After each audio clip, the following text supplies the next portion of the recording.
গল্পের সওদাগর চ্যানেলে আপনাদের সবাইকে স্বাগতম। আজকে আমরা শুনব হুমায়ুন আহমেদের লেখা উপন্যাস জনম।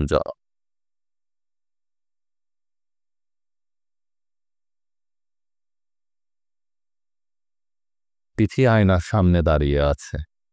কেন দাঁড়িয়ে আছে ঠিক বোঝা যাচ্ছে না। অবশ্য 18-19 বছরের মেয়েরা বিনা কারণেই আয়নার সামনে দাঁড়ায়। তিথির বয়স 21। সেই হিসাবে আয়নার সামনে দাঁড়িয়ে থাকার একটা অর্থ করা যেতে পারে।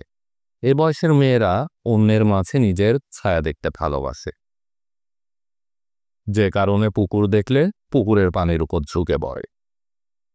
আয়নার সামনে থমকে দাঁড়ায়, নিজেকে দেখতে বড় ভালো লাগে। তিথির বয়স 21 হলেও এইসব যুক্তি তার বেলায় খাটছে না, কারণ ঘর অন্ধকার, আয়নায় কিছুই দেখা যাচ্ছে না। যদিও বাইরে শেষ বেলার আলো এখনো আছে, সেই আলোর খানিকটা এ ঘরে আসা উচিত, কিন্তু আসছে না। বৃষ্টি নেই, দরজা জানালা অবশ্য খোলা হয়নি, কারণ আবার বৃষ্টি আসবে। আকাশে মেঘ জমতে শুরু করেছে। এই ঘরে সে ছাড়াও আরও একজন মানুষ আছে, তার বাবা শিয়ালজানি হাই স্কুলের রিটায়ার্ড অ্যাসিস্ট্যান্ট হেডমাস্টার জালালউদ্দিন সাহেব। জালালউদ্দিন সাহেব চাদর মুড়ি দিয়ে ঘুমোচ্ছিলেন। খানিকক্ষণ আগে তার ঘুম ভেঙেছে। তিনি মেয়ের দিকে তাকিয়ে আছেন।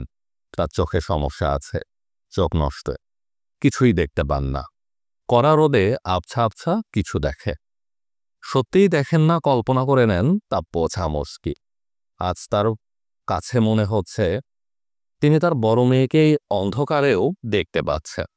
শ্যামলা মেয়েটির বালিকাদের মতো সরল মুখ, বড় বড় চোখ, সব তিনি পরিষ্কার দেখতে পাচ্ছেন। কি আশ্চর্য কাণ্ড! জালালউদ্দিন সাহেব প্রচণ্ড উত্তেজনা বোধ করলেন। তার চোখ তাহলে সেরে গেল নাকি? গত 7 দিন ধরে একটা কবিরাজি ওষুধ তিনি চোখে দিচ্ছেন, নেত্রসুধা। ওষুধটা মনে হচ্ছে কাজ করছে। জালালউদ্দিন চিকল গলায় ডাকলে, ও তিথি। তিথি বাবার দিকে ফিরে তাকালো, কিছু বলল না। চোখে পরিষ্কার দেখতে পাচ্ছি রে মা, তোর পরনে একটা লাল শাড়ি না? পরিষ্কার দেখতে পাচ্ছি। তিথি বলল, শাড়ির রং নীল। বলেই সে ঘর থেকে বেরিয়ে এলো। আজ সে বাইরে যাবে। বাইরে যাবার আগে কারো সঙ্গে তার কথা বলতে ভালো লাগে না। তিথি বারান্দায় দাঁড়িয়ে আকাশের দিকে তাকিয়ে রইল। আবার বৃষ্টি আসবে কিনা বুঝতে চেষ্টা করল। বৃষ্টি আসুক বা না আসুক, তাকে পেরোতেই হবে। সে রান্নাঘরে ঢুকল। রান্নাঘরে তিথির মা মিনু চুলা ধরানোর চেষ্টা করছে। কাক ভেজা, কিছুতেই আগুন ধরছে না। বোতল থেকে কেরোসিন ঢাললেও লাভ হয় না। ধপ করে জ্বলে ওঠে, কিছুক্ষণ পর আগুন নিভে যায়।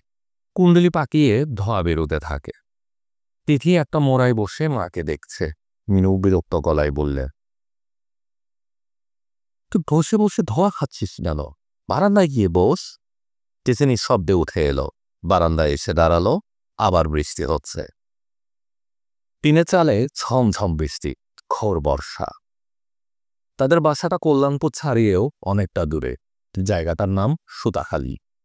পুরোপুরি গ্রাম বলা যায়, চারদিকে ধানি জমি। তবে ঢাকা শহরের বেশিরভাগ লোকজন জমি কিনেই ফেলছে। 3 ফুট উঁচু দেয়াল দিয়ে সাইনবোর্ড ঝুলিয়ে দিয়েছে, দিস প্রপার্টি বিলংস টু। দেয়ালঘেরা অংশে পানি থই থই করে। পানির বুক চিরে যখন তখন হলুদ রঙের সাপ সাঁতরে যায়। জায়গাটায় সাপ খোপের খুব উপদ্রব। তবে অবস্থা নিশ্চয়ই এরকম থাকবে না। 3-4 বছরের মধ্যেই 4-5 তলা দালান উঠে যাবে। ইলেকট্রিসিটি, গ্যাস চলে আসবে। সন্ধ্যাবেলা চারদিকে ঝলমল করবে। 3 কামরার একটা বাড়ির ভাড়া হবে 3-4 হাজার টাকা। তিথিদের এই বাড়িটির ভাড়া মাত্র 600 টাকা। রান্নাঘর ছাড়াই 3টা কামরা আছে। এক চিলতে বারান্দা আছে। করকটের টিনের শীটের বেড়া দিয়ে ঘেরা। রান্নাঘরের পাশে 3টা পেঁপে গাছ আছে। 3টা গাছেই প্রচুর পেঁপে হয়। 600 টাকায় এই বা মন্দ কি? মিনু চায়ের কাপ দিয়ে বারান্দায় এসে বিরক্ত মুখে বললেন, আবার বৃষ্টি নামল। এ বৃষ্টির মধ্যে যাবে কিভাবে? তিথি জবাব দিল না। আকাশের মেঘের দিকে তাকালো। মেঘ দেখতে সব মেয়েরই বোধহয় ভালো লাগে। তিথির চোখে মুখে এক ধরনের মুগ্ধতা। মিনু বললেন, চায়ে চুমুক দিয়ে দেখ মিষ্টি লাগবে কিনা। চা খাবো না মা, বাবাকে দিয়ে দাও। তোর বাবার জন্য তো বানিয়েছি, তুই খা। ইচ্ছে করছে না। শরীর খারাপ নাকি? না, শরীর ভালোই আছে। টুকু ঘরে আছে কিনা দেখো তো মা, আমাকে এগিয়ে দিবে। টুকু ঘরে ছিল, বাবার সঙ্গে চাদর মুড়ি দিয়ে ঘুমোচ্ছিল। মিনু চাদর সরিয়ে প্রচণ্ড একটা চর বসিয়ে দিল। হারামজাদা পাদর, সন্ধ্যাবেলায় ঘুম, টান দিয়ে কান ছিঁড়ে ফেলব। জালালউদ্দিন বিড়বিড় করে বললেন, ঘুমন্ত অবস্থায় মারধর ঠিক না, ব্রেইন এফেক্ট করে। মিনু তীব্র গলায় বললেন, তুমি চুপ করে থাকো, তোমাকে মারধর করা হয়নি। সামনে চায়ের কাপ আছে, ফেলে একাকার করবে না। বাসস্ট্যান্ডে পৌঁছাবার আগেই হিরোকে দেখা গেল পানিতে ছপ ছপ শব্দ করতে করতে আসছে। হিরো তিথির 1 বছরের বড়। মুখ ভর্তি দাড়িগোফের জঙ্গলের জন্য বয়স অনেক বেশি মনে হয়। হিরোর এক হাতে দড়িতে বাঁধা ইলিশ মাছ, অন্য হাতে টর্চ। ব্যাটারি ফুরিয়ে যাওয়ায় ঝাপসা মতো আলো বেরোচ্ছে। হিরো 4-5 দিন আগে আধমন চাল কেনার টাকা নিয়ে বাড়ি থেকে বের হয়েছিল, আজ ফিরেছে। তিথি না দেখার ভান করল। হিরো গম্ভীর গলায় বলল, তোরা কোথায় যাচ্ছিস? তিথি জবাব দিল না, যেমন হাঁটছিল তেমনি হাঁটতে লাগল, যেন সে এই মানুষটিকে চেনে না। এ যেন রাস্তার একজন মানুষ, পরিচিত কেউ নয়। কিরে, কথা বলছিস না কেন? তোর সঙ্গে কথা বলার কিছু আছে? আরে কি মুশকিল, এত রেগে আছিস কেন?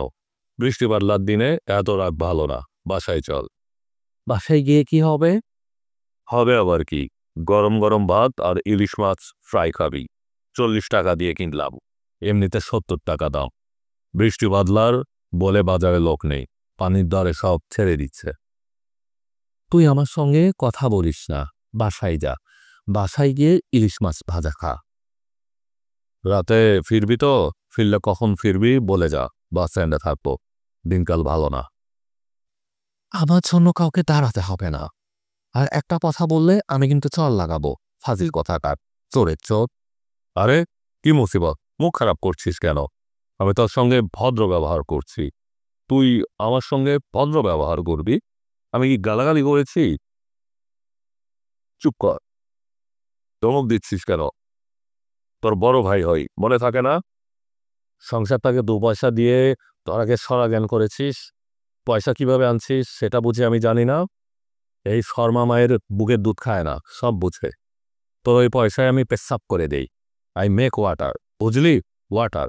আমার স্ট্রেট কথা, পছন্দ হলে হবে, না হলে নো প্রবলেম। তিথি দাঁড়িয়ে আছে, অন্ধকারে তার মুখ দেখা যাচ্ছে না। সে কিছু একটা বলতে গিয়েও বলল না। হিরো লম্বা লম্বা পা ফেলে বাড়ির দিকে রওনা হলো। বারান্দায় উঠেই সে সহজ গলায় বলল, মা, মাছটা ধরো তো। তার বলার ভঙ্গি থেকে মনে হতে পারে সে কিছুক্ষণ আগেই মাছ কেনার জন্য গিয়েছিল, কিনে ফিরেছে। মিনু রান্নাঘর থেকে বেরিয়ে এলেন, এক দৃষ্টিতে তাকিয়ে রইলেন ছেলের দিকে। হিরু মার দৃষ্টি সম্পূর্ণ উপেক্ষা করে বলল, ঘরে সর্ষে আছে মা? যদি থাকে সর্ষা বাটা লাগিয়ে দাও। কুমড়ো পাতা খোঁজ করেছিলাম, পাইনি, পেলে পাতুরি করা যেত। বর্ষা বাদলার দিনে পাতুরির মতো জিনিস হয় না। মিনু শান্ত কণ্ঠে বললেন, তুই বেরিয়ে যা। হিরু অবাক হয়ে বলল, কোথায় বেরিয়ে যাব? যেখানে ইচ্ছে যা, এ বাড়িতে তোকে দেখতে চাই না। ঠিক আছে, যেতে বলছো যাব। এক্ষুনি যা। আচ্ছা আচ্ছা ঠিক আছে, মাছটা শখ করে এনেছি, রান্না বান্না করো, খেয়ে তারপর যাই। 1 ঘন্টা আগে গেলেও যা, 1 ঘন্টা পরে গেলেও তা। মিনু মাছ উঠানের কাদার মধ্যে ছুঁড়ে ফেলে রান্নাঘরে ঢুকে গেলে। হিরু উঁচু গলায় বলে, আমার উপর রাগ করছো করো, মাছের উপর রাগ করছো কেন? এই বেচারা তো কোনো দোষ করেনি। একের অপরাধে অন্যের শাস্তি, এটা কি রকম বিচার? মিনু রান্নাঘর থেকে চেঁচিয়ে বললেন, ঘরে ঢুকলে বডি দিয়ে তোকে চাকা চাকা করে ফেলবো, খবরদার। হিরুর তেমন কোনো ভাবান্তর হলো না। কিছুক্ষণের মধ্যেই হিরুকে দেখা গেল গামছা লুঙ্গির মতো করে পরে বটি নিয়ে অন্ধকার বারান্দায় মাছ উঠতে বসেছে। কথা বলছে নিজের মনে, এমনভাবে বলছে রান্নাঘর থেকে যেন মিনু শুনতে পান। সবকিছু না শুনেই রাখ। আরে আগে ঘটনাটা কি ঘটেছে শুনতে হবে না? না শুনেই চিৎকার চেঁচামেচি। চাল কিনতে বাজারে ঢুকেছি, নাজিসার চাল দেখে শুনে পছন্দ করলাম, বস্তার মধ্যে নিলাম 20-এর। টাকা দিতে গিয়ে পকেটে হাত দিয়ে দেখি পরিষ্কার ছাপা করে দিয়েছে। চাল নিয়ে বাসায় ফিরি কিভাবে? চক্ষু লজ্জার একটা ব্যাপার আছে না? গেলাম রশিদের কাছে টাকা দাঁড় করতে। সেখানে গিয়ে দেখি রশিদ ছালা টেম্পোর সাথে অ্যাক্সিডেন্ট করে এই মরে সেই মরে অবস্থা। গেলাম হাসপাতালে, দিলাম ব্লাড দেওয়ার পর দেখি নিজের অবস্থা কাহি, ভিড় মিখে পড়ে যাচ্ছি। সিস্টার এসে ধরল। মিনু রান্নাঘর থেকে জ্বলন্ত চেলাকাঠ নিয়ে বের হলেন, শীতল স্বরে বললেন, আর একটা কথা না। হিরো চুপ করে গেল। জালালউদ্দিন নিচু গলায় বললেন, খালি পেটে চা খাওয়াটা ঠিক হবে না, আলসার ফালসার হয়। আর কিছু কি ঘরে আছে? মুড়ি আছে, মুড়ি মেখে দিব? থাকলে দাও, খিদে খিদে লাগছে। ওই একটা জিনিসে তো তোমার লাগে, খিদা। সকালে খিদা, বিকালে খিদা, সন্ধ্যায় খিদা। মিনু আবার রান্নাঘরে ঢুকলে, চাপা স্বরে বিড়বিড় করতে লাগলে, এর নাম সংসার, সুখের সংসার, স্বামী পুত্র কন্যার সুখের সংসার। এত সুখ আমার কপালে, আমি হলাম গিয়ে সুখের রানী চম্পাবতী। জালালউদ্দিনের চোখ এখন বন্ধ। বেশিক্ষণ তাকিয়ে থাকলে চোখ করকর করে, চোখ দিয়ে পানি পড়ে। তিনি হাতড়ে হাতড়ে চায়ের কাপ নিলে, চুমুক দিয়ে তৃপ্তির একটা শব্দ করলে, নরম স্বরে ডাকলেন, ও টুকু, টুকু রে। টুকু জবাব দিল না। বিনা কারণে মার খেয়ে তার খুব মন খারাপ হয়েছে। সে বসে আছে গম্ভীর মুখে। জালালউদ্দিন আবার ডাকলে, ও টুকুল, ও টুকুম। কি? চোখটা মনে হয় কেড়েই গেছে। খানিকক্ষণ আগে তিথিকে দেখলাম, পরিষ্কার দেখলাম। শাড়ির রংটা অবশ্য ধরতে পারি না। টুকু কিছুই বলল না। তিনি তাতে খুব একটা ব্যথিত হলেন না। এবারের বেশিরভাগ লোক তার সঙ্গে কথা বলে না, কিছু জিজ্ঞেস করলে উত্তর দেয় না। এখন তার অভ্যাস হয়ে গেছে। ও টুকু, কি? মাগরেবের আজান হয়েছে? জানি না। চা খাবি? পিরিচে ঢেলে দেই। জ্বরের মধ্যে চা ভালো লাগবে, ওষুধের মতো কাজ করবে। পাতার রসটা ডাইরেক্ট আসছে। কুইনিন কি জিনিস? গাছের বাকলের রস। গাছের রস খুবই উপকার। টুকু কোনো কথা না বলে খাট থেকে নেমে গেল। তার বয়স 13, কিন্তু দেখে মনে হয় 9-10। শরীর খুবই দুর্বল। কিছুদিন পর পরে অসুখে পড়ছে। আজ জ্বরের জন্য সে অবেলায় ঘুমিয়ে পড়েছিল। বারান্দায় বালতিতে বৃষ্টির পানি ধরে রাখা। টুকু মগ ডুবিয়ে পানি তুলছে। বরফ শীতল সেই পানিতে মুখ ধুতে গিয়ে শীতে কেঁপে কেঁপে উঠছে। নিশ্চয় এখনো গায়ে জ্বর আছে, নয়তো পানি এত ঠান্ডা লাগতো না। মুখে পানি ঢালতে ঢালতে সে তিথির দিকে তাকালো। আপাকে কি সুন্দর লাগছে। আপার একটু ফর্সা হলে কি অদ্ভুত হতো। তিথি বলল, টুকু, আমাকে বাস স্ট্যান্ড পর্যন্ত এগিয়ে দিবি? টুকু মাথা নাড়ল। ভিতর থেকে জালালউদ্দিন ডাকলেন, তিথি, শুনে যা তো মা। তিথি বারান্দা থেকে নড়ল না, সেখান থেকেই বলল, কি বলবে বলো। এই সন্ধে বেলা কোথায় বেরোচ্ছিস? কিরকম ঝড় বৃষ্টি হচ্ছে দেখছিস না? আমার কাজ আছে। ঝড় বৃষ্টির মধ্যে কিসের কাজ? বাদ দে। সে জবাব দিল না। জালালউদ্দিন বললেন, খবরদার বেরোবি না। কাঁথা গায়ে দিয়ে শুয়ে থাক। মানুষ কি পিঁপড়া নাকি যে রাত দিন কাজ করবে? তিথি ঝাঁঝালো গলায় বলল, চুপ করো, সবসময় কথা বলবে না। এই বৃষ্টির মধ্যে যাবি নাকি? তোমাকে এটা নিয়ে মাথা খামাতে হবে না। বৃষ্টিতে ভিজে ভিজে একটা জ্বর টর বাঁধাবে। সিজন চেঞ্জ হচ্ছে। তিথি যখন বেরোলো তখন সন্ধ্যা নেমে গেছে, চারদিক অন্ধকার, ঝিরঝির করে বৃষ্টি পড়ছে। সে ঘর থেকে বেরোবার সময় কাউকে কিছু বলে বেরোল না। মিনু বারান্দাতেই ছিলেন, তার দিকে তাকিয়ে একবারও বলল না মা যাচ্ছি, যেন সে তাকে দেখতে পায়নি। ঘরে ছাতা নেই, তিথি মোটা একটা তোয়ালে মাথায় জড়িয়ে রাস্তায় নেমেছে, খালি পা, স্যান্ডেল জোড়া হাতে। কাঁচা রাস্তা, খুব সাবধানে পা ফেলতে হচ্ছে। টুকু যাচ্ছে আগে আগে, তার মাথায় কিছুই নেই। বৃষ্টিতে মাথার চুল এর মধ্যেই ভিজে জবজবে। তিথি বলল, বাসায় গিয়ে ভালো করে মাথা মুছে ফেলবি, না তো জ্বরে পড়বি। টুকুমাক্কা মাথা কাত করল, মৃদু গলায় বলল, রাতে ফিরবে না আপা? না। সকালে আসবে? এবার বর্ষা আগে ভাগে এসে গেল, তাই না আপা? হ্যাঁ, মনে হচ্ছে শ্রাবণ মাস। গতবারের মতো এবারও ঘরে পানি ঢুকবে কিনা কে জানে। তোর কি মনে হয় ঢুকবে? টুকু জবাব দিল না। তার গা কাঁপিয়ে জ্বর আসছে, কথা বলতে ইচ্ছে করছে না। কলাবাগানের ভেতরের দিকে একটা বাড়ির সামনে তিথি এসে উপস্থিত হয়েছে। তার শাড়ি কাদা পানিতে মাখামাখি, হোঁচট খেয়ে স্যান্ডেলের ফিতা ছিঁড়ে গেছে, নখের খানিকটা ভেঙে যাওয়ায় রক্ত পড়ছে।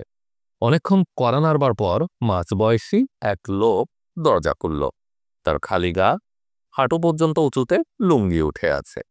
পরার ধরন এমন যে মনে হয় যে কোনো মুহূর্তে খুলে পড়ে যাবে। তার কোলে ৩-৪ বছরের একটা বাচ্চা। ভদ্রলোক বাচ্চাকে ঘুম পাড়াতে চেষ্টা করছে, বাচ্চা ঘুমোচ্ছে না। চোখ বন্ধ করে কিছুক্ষণ ঝিম ধরে থাকে, আবার মাথা তুলে হিক জাতীয় বিচিত্র শব্দ করে। তিথি বলল, নাসিম ভাই কেমন আছেন? নাসিম বিরক্ত গলায় বলল, এই তোমার বিকাল ৫টা, কটা বাজে তুমি জানো? তিথি চুপ করে রইল। নাসিম বলল, ৮টা ২৫। তিথি হালকা গলায় বলল, দূরে থাকি, ঝড় বৃষ্টি হচ্ছে, তাই দেরি হলো। দূরে কি তুমি একাই থাকো নাকি? অন্যরা থাকে না? কতবার বললাম খুব ভালো পার্টি, ১০০০ টাকা পেয়ে যাবে, বেশিও দিতে পারে, নতুন পয়সা হওয়া পার্টি। এদের টাকার মা বাপ আছে, উপকার করতে চাইলে এই অবস্থা। ভিতরে আসতে দিন নাসিম ভাই, বৃষ্টির মধ্যে দাঁড়িয়ে আছি, মনে হচ্ছে জ্বর এসে যাচ্ছে। কাছে আসো, পা কাটছে নাকি? ইস, রক্ত বের হচ্ছে দেখি। যাও বাথরুমে ঢুকে শাড়ি পাল্টে ফেলো, তোমার ভাবিকে বলো শাড়ি দিবে। আজ রাতে তো আর কিছু পাওয়া যাবে না, ভালো একটা পার্টি চলে গেল। আজ তাহলে চলে যাব? ঝড় বৃষ্টির মধ্যে যাবে কোথায়? কথা বলে সময় নষ্ট করছো কেন? বুকে ঠান্ডা বসে গেলে মুশকিলে পড়বে। নাসিম ভাই, এখানে কোনো জায়গা থেকে একটা টেলিফোন করা যাবে? কোথায় টেলিফোন করবে? তিথি চুপ করে রইল। নাসিম বলল, শোনো তিথি, একটা কথা বলি, মন দিয়ে শোনো। পার্টির সঙ্গে বাড়তি খাতির রাখবে না, যত দূরে থাকা যায়। ফেল করি মাত্তেল, আর বেশি কিছু নয়। সেরকম কিছু না নাসিম ভাই। সেরকম কিছু না হলে তো ভালো। নাসিম গলা উঁচিয়ে বলল, রিনা, কই চা দাও দেখি। ঘরে সাবলন টাবলন আছে? বাথরুমে তাকে দেখো তো। আরে এই এক বান্দরের বাচ্চা তো বুয়াচ্ছে এরা, ইচ্ছা করছে আসার দিয়ে পেটটা গালিয়ে দেই। চুপ, কানবি না, একদম চুপ। রিনা এসে বাচ্চাটাকে নিয়ে গেল। একবার শুধু সরু চোখে দেখল তিথিকে। আগেও একবার দেখেছে, কখনো কথা হয়নি, আজও হলো না। রিনার বয়স ১৬-১৭, এর মধ্যে ২টো বাচ্চার মা হয়েছে। তৃতীয় বাচ্চা আসার সময়ও প্রায় হয়ে এলো। রোগা শরীরের কারণে তার সন্তান ধারণজনিত শারীরিক অস্বাভাবিকতা খুবই প্রকট হয়ে চোখে পড়ে। নাসিম বলল, এখনো দাঁড়িয়ে আছো কেন? যাও ভিতরে যে শাড়ি বদলে আসো, পায়ে কিছু দাও। শাড়ি বদলাবো না, চলে যাব। এত রাতে? রাত বেশি হয়নি, বাস আছে। রাত বিরতে এরকম একা চলাফেরা করা ভালো না, কখন কোন বিপদ হয়। রিনা চা নিয়ে এসেছে। এত দ্রুত সে চা বানানো কি করে কে জানে। মেয়েটা খুব কাজের। তিথির চা খেতে ইচ্ছে করছে না। মাথায় যন্ত্রণা হচ্ছে, জ্বর আসবে কিনা কে জানে। নাসিম পিরিচে ঢেলে বড় বড় চুমুকে চা খাচ্ছে। প্রতিবার চুমুক দিয়ে আহ করে একটা শব্দ করছে। সামান্য চায়ে এত তৃপ্তি? কিছু কিছু মানুষ খুব অল্পতে খুব সুখী হয়। জি, থাকতে চাইলে থাকো, অসুবিধা কিছু নেই, খালি ঘর আছে। না, থাকবো না। পরশু একবার এসো, দেখি এর মধ্যে ভালো কোনো পার্টি পাই। ফরেনার পাওয়া গেলে ভালো, এদের দরাজ দিল, খুশি হলে হুঁশ থাকে না। তবে সব না, কিছু আছে বিরাট খচ্চর। চামড়া সাদা হলেই যে দরাজ দিল হয় এটা ঠিক না, সাদা চামড়ার মধ্যেই খচ্চর বেশি। নাসিম নিজেই ছাতা হাতে তিথিকে বাসে তুলে দিতে গেল। যাবে জানা কথা, যে অল্প কিছু ভালো মানুষের সংস্পর্শে তিথি এসেছে, নাসিম তার মধ্যে একজন। সে বাসে বসে তিথিকে শুধু যে উঠিয়ে দিয়ে আসবে তাই না, বাসের ড্রাইভারকেও বলে আসবে, একটু খেয়াল রাখবেন ভাই সাহেব, একা যাচ্ছে। বৃষ্টি ধরে গেছে, ঠান্ডা বাতাস দিচ্ছে। রাস্তায় জায়গায় জায়গায় পানি উঠে গেছে, পানি ভেঙে যেতে হচ্ছে। নাসিম বলল, এক ফোঁটা বৃষ্টি হলে 2 হাত পানি হয়ে যায়, এর রহস্যটা কি বুঝলাম না। তিথি কিছু বলল না। নাসিম বলল, তোমার ভাই চাকরি বাকরি কিছু পেয়েছে? না। মোটর মেকানিকের কাজ শিখবে কিনা জিজ্ঞেস করো তো, লাগিয়ে দিব। ভালো মতো কাজ শিখতে পারলে কাঁচা পয়সা আছে, জিজ্ঞেস করো। আচ্ছা, জিজ্ঞেস করব। টেলিফোন করতে চেয়েছিলে, কার কাছে টেলিফোন? চেনা একজন। পাওয়ারফুল কেউ হলে যোগাযোগ রাখবে, কখন দরকার হয় কিছুই তো বলা যায় না। বাস স্ট্যান্ডে পৌঁছানো মাত্র বাস পাওয়া গেল, ফাঁকা বাস। পিছনের দিকে 3-4 জন মানুষ বসে আছে। নাসিম বাসের ড্রাইভারকে বিনীত ভঙ্গিতে বলল, ভাইজান, একটু দেখে শুনে নামাবেন, মেয়ে ছেলে একা যাচ্ছে। পকেট থেকে সিগারেটের প্যাকেট থেকে একটা সিগারেট এগিয়ে দিল। নাসিম সিগারেট খায় না, অন্যকে দেবার জন্য সবসময় সঙ্গে রাখে। তিথির হাতে সে 100 টাকার একটা নোট বুঝে দিল, এটা হচ্ছে ধার, হাতে টাকা এলে শোধ দিতে হবে। বাস না ছাড়া পর্যন্ত নাসিম ফুটপাতে দাঁড়িয়ে রইল। তিথি ছোট্ট একটা নিঃশ্বাস ফেলল। এই মানুষটা তার চমৎকার একজন বড় ভাই হতে পারত, কেন হলো না? হারিকেন জ্বালাতে গিয়ে মিনু দেখলেন তেল নেই, অথচ কাল হারিকেনে তেল ভরার পরও বোতলে 4 আঙ্গুলের মতো অবশিষ্ট ছিল। গেল কোথায়? টুকু ফেলে দিয়েছে? সকালবেলা কেরোসিনের বোতল নিয়ে কি যেন করছিল। মিনুর বিরক্তির সীমা রইল না, টুকু বাড়িতে নেই। সকালে টুকুকে তিনি কিছু শাস্তি দিয়েছেন, 2 বার চুল ধরে দেওয়ালে মাথা ঠুকে দিয়েছে। সে নিঃশব্দে কেঁদেছে, কিন্তু কিছু বলেনি। তিনি একাই চেঁচিয়েছে, কঠিন কঠিন বাক্যবাণে বিদ্ধ করেছে। টুকু শুধু শুনে গেছে, মাঝে মাঝে এমন ভঙ্গিতে তাকিয়েছে যাতে মনে হয় পৃথিবীর হৃদয়হীনতায় সে খুব অবাক হচ্ছে। এতে মিনুর রাগ আরও বেড়েছে। সেই রাগের চরমতম প্রকাশ তিনি দেখালেন দুপুরে ভাত খাবার সময়। টুকুর সামনে থেকে ভাতের থালা সরিয়ে দিয়ে কর্কশ গলায় বললেন, যা, তোর ভাত নেই।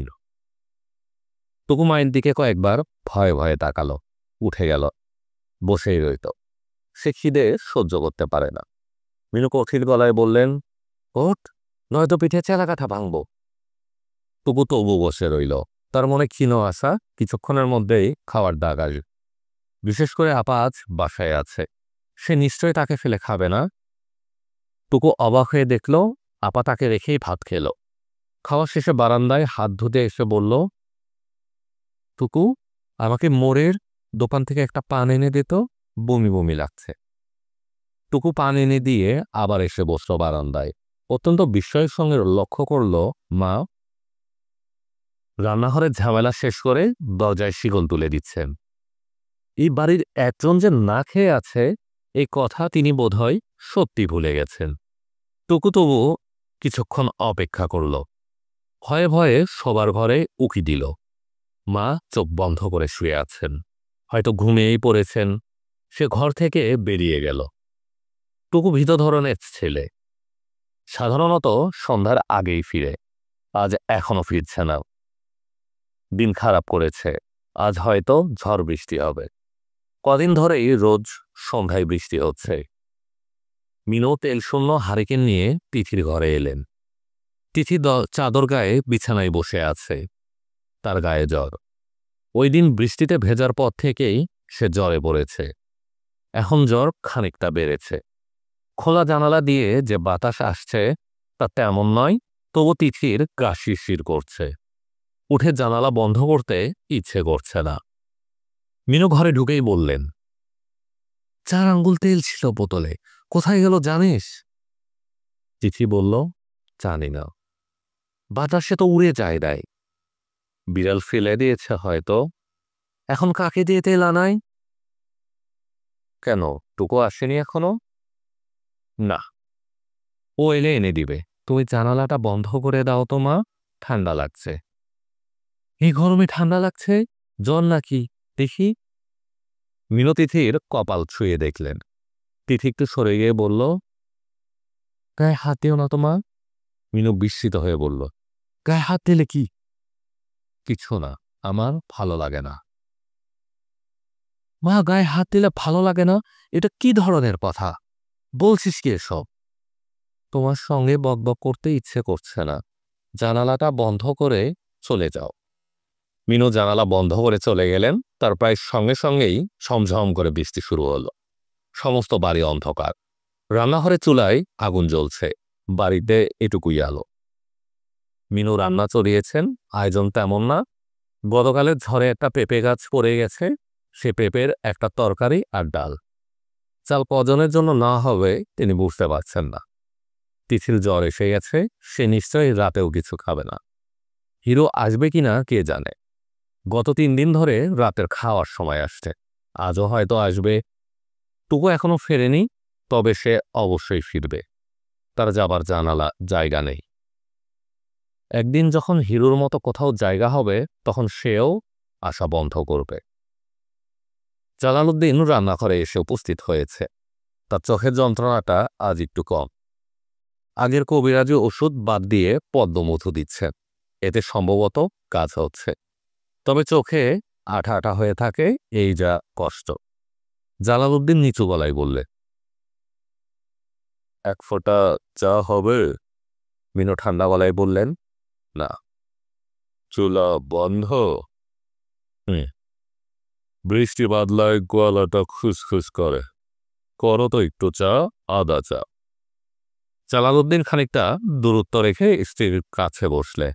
আজ তার চোখের যন্ত্রণা কম থাকায় মনটা বেশ ভালো। মিনুর সঙ্গে গল্প স্বল্প করতে ইচ্ছে করছে। প্রথম যৌবনে তাদের যখন নতুন সংসার হলো, সোহাগী স্টেশনের কাছে বাসা নিয়েছিলেন। রান্নাঘর অনেক দূরে। মিনু একা একা রান্না করতে ভয় পেত। তখন কতই বা তার বয়স, 13 কিংবা 14, নিতান্তই বাচ্চা মেয়ে। তাকে রাতের বেলা রান্নার সময় সারাক্ষণ স্ত্রীর পাশে বসে থাকতে হতো। রান্না হবার পর খাওয়া দাওয়া শেষ করে একেবারে শোবার ঘরে আসা, কত মধুর স্মৃতি। কত বর্ষার রাত রান্নাঘরে পাশাপাশি বসে কেটেছে। অর্থহীন কত গল্প, হাসি তামাশা, মান অভিমান। আজকের এই কঠিন মিনু সেদিন কোথায় ছিল? জালালউদ্দিন ছোট্ট একটা নিঃশ্বাস গোপন করে বললে, চোখের যন্ত্রণা একেবারেই নেই। এই যে আগুনের দিকে তাকিয়ে আছি, চোখ কিন্তু কড়মড় করছে না। না করলে তো ভালোই। দেখি একটু আগুন, সিগারেট খাই একটা। হিরো 1 প্যাকেট দিয়ে গেল। মিনু দেশলাই এগিয়ে দিলে। জালালউদ্দিন সিগারেট ধরিয়ে দৃষ্টচিত্তে টানতে লাগলেন। নরম গলায় বললেন, পদ্ম মধু আসলে খুব ভালো মেডিসিন, তবে খাঁটি জিনিস হতে হবে। দুনিয়া ভর্তি ভেজাল, পাবে কোথায় খাঁটি জিনিস? মিনু জবাব দিলেন না।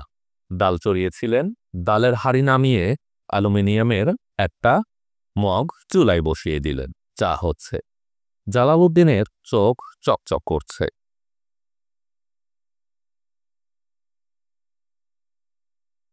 আপনারা শুনছিলেন হুমায়ূন আহমেদের লেখা উপন্যাস জনম জনম, পর্ব 1। পরবর্তী পর্ব শুনতে আমাদের গল্পের সওদাগর চ্যানেলে চোখ রাখুন।